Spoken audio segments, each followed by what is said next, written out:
สบายดีวันนี้ข้าพเจ้าจะมาวิถานให้ฟังนะมันบอกว่า มันบอกว่ามีผัวเมียคู่หนึ่งนะกาตอนเป็นหนุ่มก็ยังบ่ลำบากนะว่าตอนอายุ40แล้วโอ้ยนะคือว่ามาเก่งเนาะเท่าแล้วเขาบอกได้คืนหนึ่งได้7-8เทื่อนะกาเมียก็อยู่บัวใดแล้วมันบอกว่าโอ้ยจักเป็นอย่างเนาะกาได้ไปฟ้องในบ้านมีอย่างโอ้ยคอยบ่ไหวน้ำผัวเขาแล้วผัวค่อยคืนหนึ่งได้7-8เทื่อในบ้านโอ้ค่อยยังบ่ได้ปานนั้นเห็นว่าโมแม่เราเปิดบึงจื้อ อันนี้ก็คือเว้าม่วนๆคำๆเนาะถ้ามื้อนี้ท่านผู้ชายเนาะบ่อยากเปิดเบิ่งซื่อๆเนาะก็อย่าลืมนะแฮปปี้แมนสัวอัพพัทนะแฮปปี้แมนสัวอัพพัทเนาะกะมื้อนี้มีเมื่อวานนี้มีลูกค้าคนหนึ่งเนาะที่เพิ่นได้สั่งซื้อมาแล้วก็เพิ่นมีปัญหาเกี่ยวกับเรื่องเบาหวานนะแล้วก็เที่ยวเหี่ยวหรือว่าเที่ยวไทยเบาเนาะคืน1-4-5เทื่อเลยเนาะเพิ่นบอกว่าไอ้ละลำคาญเนาะนอนก็บ่ได้นอนเลยเพราะว่านอนก็ชิดหลับนิดนึงของเมื่อขึ้นมาปึ๊กก็อยากไปห้องน้ำเลยและแก้ปัญหานี้บ่เนาะก็ไอ้ลองซื้อไปกินลองเบิ่งนะไอ้ก็ได้ซื้อไป2 กลับนะซื้อไป2 กลับแล้วเพิ่นก็เอาไปกินนะเอาไปกินแล้วมื้อเช้านี้ก็ได้โทรหาเพิ่นว่าไอ้เป็นยังไงเพิ่นบอกว่าอันมันน้องมันหลุดลงแล้วเพิ่นบอกว่าคืนนึง5เทื่อนะแต่นี่มันหลุดมา2เทื่อเนาะแต่มันบ่ได้อันนั้นนำได้น้องนะมันได้กิจกรรมบ้านนำเพิ่นว่า อันนี้ก็อีกผู้นึงเนาะและอีกผู้นึงบอกว่าโอ้ยน้องเนาะก็ให้มาส่งให้อ้ายแด้เนาะก็ได้ไปส่งคนนะ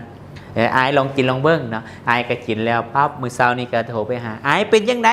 โอ้ยน้องเอ้ยเพิ่นว่าเด้หลังจากที่ว่าอาทิตย์นึงมันบ่ตื่นมาเห็นเนี่ยว้ายเมื่อคืนนี้เป็นจังไดเพิ่นว่าเด้แม่บ้านลุกของเฮ็ดของกินมาตั้งแต่เช้าพุ่นว่า ก็คืออย่างคือหมายถึงที่ว่าเนาะกะบ่อยากเบาหลายเนาะสิ่งที่บอกว่ามันสิ่งที่ผู้ชายนะกะมันสามารถที่เฮ็ดให้คืนกลับมาเป็นชายได้เนาะกะข้อสำคัญที่สุดมันบ่ได้แต่เกี่ยวแต่เรื่องนั้นเรื่องเดียวเลยมันจะได้เกี่ยวกับเรื่องเกี่ยวกับพวกต่อมลูกหมากเนาะพวกต่อมลูกหมากใหญ่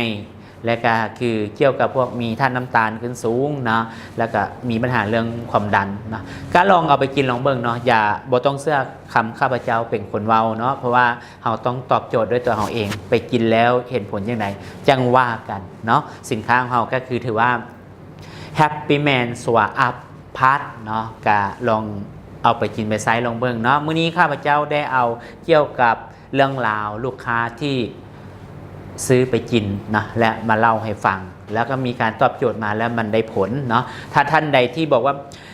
ปืนเฮานะมันสับแล้วมันแตกไวมันอ่อนไหวเนาะปืนเฮายิงโป้งไปแล้วมันอ่อนเนาะอ่อนไปอ่อนมากะลองแนะนำเนาะลองเอาไปกินไปไซส์ลองเบิ้งนะสามารถตอบโจทย์ให้กับท่านผู้ชายได้ก็ถือว่าอยากท่านผู้ชายอยากกลับคืนมาเป็นลูกผู้ชายตัวจริงนะเต็ม100%ก็อย่าลืมนะแฮปปี้แมนสวาอัพพัทนะก็ยับเป็นซองนะวิธีกินกันง่ายๆก็คือเอากีกแล้วใส่ปากอมนะมันถ้าอมไว้มันจะไปฆ่าแมคเคเรียในซ่องปากเขานำอันนี้เป็นสิ่งที่สำคัญที่สุดเนาะแต่ตัวนี้ถ้าท่านใดที่ได้กินยาเกี่ยวกับโรคประจำตัวอยู่เนาะเนื่องมาคือยาเกี่ยวกับพวกลดความดันนะเบาหวานนะหรือว่ากินยาหลวงอื่นๆเนาะก็ให้หยุดกินก่อนเนาะถ้าสมมติว่าเขากินผสมกันนี่มันจะบ่ได้ผลเนาะข้าพเจ้าบอกว่ามันจะบ่ได้ผลบอกว่ามันไปแก้กันยังไงเนาะถ้าท่านใดที่ได้ซื้อไปกินแล้วก็ลองเบิ่งคลิปนี้เนาะที่ข้าพเจ้าบรรยายให้ฟังนะแล้วก็เอาเรื่องราวของลูกค้ามาเล่าสู่ฟังนะกินแล้วได้ผลจังใดเนาะสุดท้ายนี้ถ้าท่านใดสนใจก็อินบ็อกซ์เข้ามาได้นะสบายดีจ้ะ